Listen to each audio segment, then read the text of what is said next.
कब्रों में ऐसे लातादाद लोग दफन हैं जिन्होंने कल से नमाज शुरू करनी थी।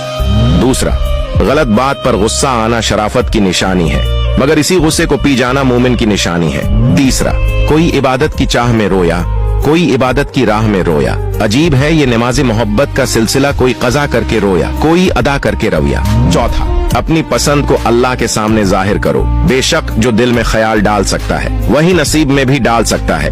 पांचवा, जिंदगी ने दो चीजें तो जरूर सिखाई हैं, एक तो अपने में खुश रहना, दूसरा अपने खुदा के सिवा किसी से कोई उम्मीद न रखना। छठा, अल्लाह से मोहब्बत करो, वो आजमाइशें तो देता है मगर कभी आजमाइश में तन्हा नहीं छोड़ता। सातवां, दुआओं का रंग नहीं होता मगर जब ये रंग लाती हैं तो जिंदगी में रंग भर जाते हैं। आठवां, अल्लाह तो उनको भी नवाजता है जो उसको कभी पुकारा नहीं करते। नवां, ताउम्र बस एक यही सबक याद रखिए, रिश्ते और इबादत में नियत साफ रखिए, दिलों में रहना सीखिए।